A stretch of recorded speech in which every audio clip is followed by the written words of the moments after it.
মোমোতে offer চলতেছে 5 piece 99 টাকায়। তাই আমরা চলে আসলাম খেয়ে দেখার জন্য কেমনি কি। হ্যালো ভিউয়ার্স, আসসালামু আলাইকুম। আশা করি সকলেই ভালো আছেন। আমরা এখন আছি এলাঙ্গা বাস স্ট্যান্ড মিঠাইয়ের ব্রাঞ্চের সামনে। এইখানে ওনাদের বাইরের সাইনবোর্ডে দেখলাম 99 টাকায় 5 পিস চিকেন মোমো দিচ্ছে।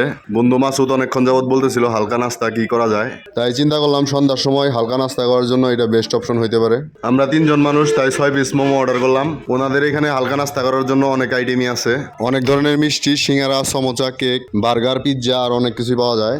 এখানে যে সেলসম্যান ভাইটি ছিল উনি আমাদের জন্য মোমোগুলা সিদ্ধ করে দিচ্ছে। আমরা এখানে বসে অপেক্ষা করছি।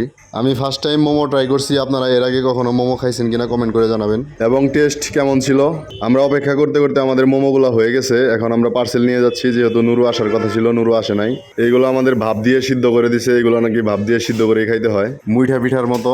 যেহেতু এটা আমি এর আগে কখনো খাই নাই, তাই আমার অভিজ্ঞতাও নাই কিভাবে কি বানায়। উনি আমাদের সুন্দরভাবে মোমোগুলা প্যাকেটিং করে দিচ্ছে সস টস দিয়ে। আমরা নিয়ে বের হয়ে আসবো, এর মধ্যে দেখি নুরু চলে আসছে। তাই চিন্তা করলাম এখান থেকে খেয়ে বের হই। তবে আমার কাছে জিনিসটা খুব একটা ভালো লাগে নাই, আবার একেবারে খারাপও লাগে নাই, মোটামুটি আছে আর কি। আপনি কখনো খেয়ে থাকলে আপনার কাছে কেমন লাগছে জানাবেন। পুরো ভিডিওটি দেখার জন্য আপনাকে অসংখ্য ধন্যবাদ। সকলের জন্য শুভকামনা। সকলেই ভালো থাকবেন, সুস্থ থাকবেন। আসসালামু আলাইকুম।